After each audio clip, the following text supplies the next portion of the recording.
খেলি কথা আমি ব্লগ করি তো আমার কথা কিছু নড়ছে না।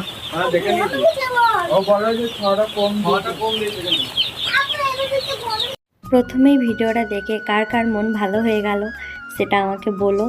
চলো তাহলে ভিডিওটা পুরোপুরি শুরু করি।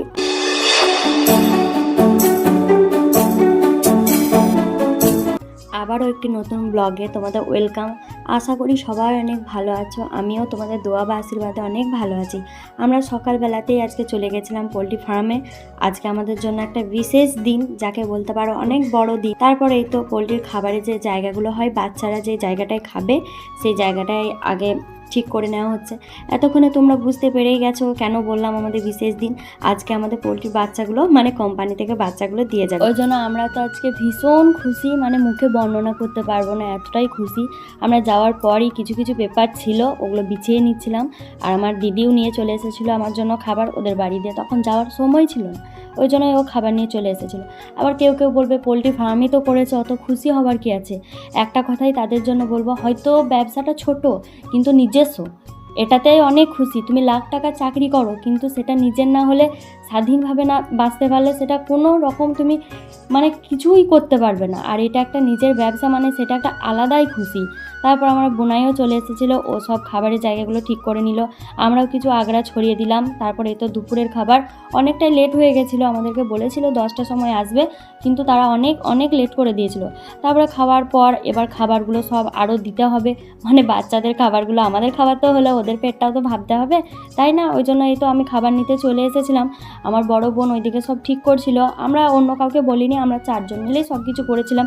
আর নিজেদের মধ্যে বন্ডিংটা ঠিক থাকলে কাউকার প্রয়োজনও হয় না। তারপরে এই তো গাড়ি চলে এলো, এটা দেখার পর তো মানে আমার আর মাটিতে পাটা ছিল না, সত্যি আমি এতটা খুশি ছিলাম। এই তো দেখেই নাও কতটা কিউট কিউট বাচ্চাগুলো, না মনে হচ্ছে হাতে করে ধরে শুধু চটকে দিই। তারপর সব খাঁচাগুলো নামিয়ে নেওয়ার পর বাচ্চাগুলো গুনে দেওয়া হলো।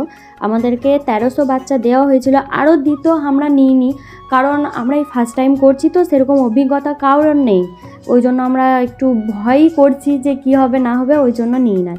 তারপরে এই তো সব বাচ্চাগুলো নিয়ে যেয়ে ওইখানে রেখে দিচ্ছিল, আর আমি আমার দিদি মিলে সবাইকে আলাদা আলাদা করে দিচ্ছিলাম, কারণ ওরা এক কাছে এসে বসে যাচ্ছিলো। এটাও আমরা আগে জানতাম না যে ওরা এক কাছে এর ওপরে ও ওপরে চেপে পড়ে, আর এই জন্যই হয়তো বেশিরভাগই বাচ্চা মারা যায়। ওই জন্য ওই জিনিসটা একবারে ঠিকভাবে খেয়াল রাখতে হবে যেন না এক কাছে জড়ো হয়ে যায়, জড়ো হয়ে গেলে ওটা ক্ষতি হয়ে যাবে।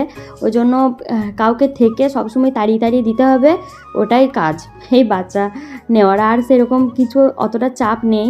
আর কোম্পানির ম্যানেজার আগের দিন এসে আমাদেরকে ওষুধপত্র খাবার সব কিছুই দিয়ে গেছিলো, সব কিছুই বলে গিয়েছিলো কি করে কি করতে হবে। তারপর এই তো সবগুলোই আমাদের বাচ্চা চলে এসেছে, এবার এদের শুধু কি আর করার দরকার, আর সেরকম কিছু দরকার নেই। আমাদের সব কাজ শেষ করতে করতে প্রায় রাত 10টা বেজে গেছিলো।